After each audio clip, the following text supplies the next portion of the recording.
家好，今天又来看球了。先说，今天是中华队在世界杯亚洲区资格赛对上韩国队的一场重要胜利。这场比赛最终比分，中华队77-65击败韩国。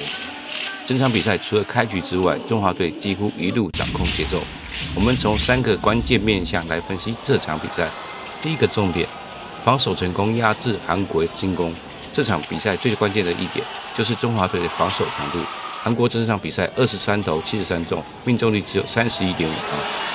这对一支以外线和速度著称的韩国队来说，其实是非常低的效率，尤其是三分球。韩国队33投只进8球，命中率24.2%。中华队在防守策略上很明显采取外围压迫、积极轮转，逼迫韩国队大量的外线出手，当然也有来自大 B 给的压力。结果就是韩国队一直找不到进攻节奏。简单讲一句，中华队用防守打赢这场球，韩国队自己表现也不好。第二个重点，进攻效率明显优于韩国。虽然两队得分都不算高，但中华队的进攻效率其实更好。虽然很多球都拖到了倒数计时，但中华队的投篮64投29中，命中率45.3%，比韩国队整整高出将近14个百分点。中华队这场比赛进攻选择比较合理，而且中华队并没有过度依赖三分球只有17次出手进4球，也就是说，很多得分其实来自切入、中距离、禁区这种内外平衡的进攻方式，反而让韩国防守很难预测。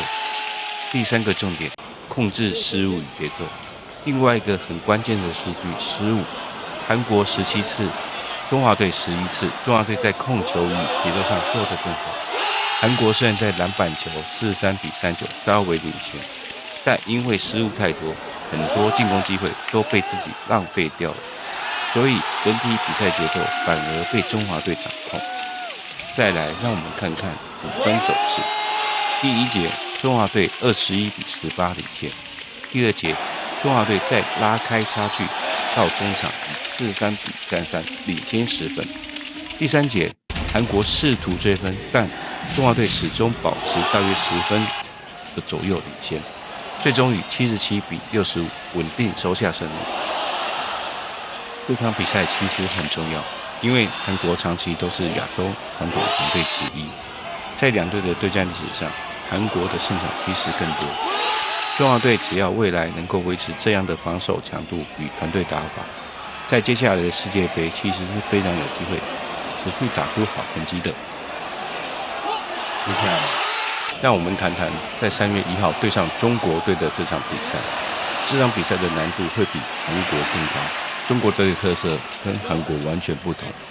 我觉得有3个关键。第一，禁区高度的对抗，中国队最大的优势就是身材高度。他们通常有210公分以上的中锋，所以中华队在禁区一定会面临很大的压力。这时候高博凯的角色就非常重要。大 B 最大价值就是在护框、篮板、禁区防守。如果高博凯能够在禁区守住高度，中国的内线优势就会被大幅的削弱。还有要注意犯规麻烦了。第2，转换快攻。中国队的半场防守其实非常扎实，如果打阵地战会非常辛苦。中华队必须利用防守反击，快速推进去创造快攻机会。只要节奏能拉快，其实中国队的身材优势就会被削弱。第3，雷蒙恩是重点。这场比赛还有一个很关键的人，我认为雷蒙恩的防守能力应该不在话下。我希望在3月1号的比赛能够打出侵略性，利用切入撕裂中国禁区，以创造自己的或队友得分的机会。如果中华队想要击败中国，我觉得3个关键是：第1，大 B 守住禁区；第2，利用快攻拉快节奏；第3，雷蒙恩除了防守要打得更有侵略性。只要这3点能做到，这场比赛其实是有机会的。最后，那大家觉得中华队对中国有没有机会再拿下1胜呢？欢迎在留言区一起讨论，记得帮我按赞、订阅、分享。我们下支影片再见。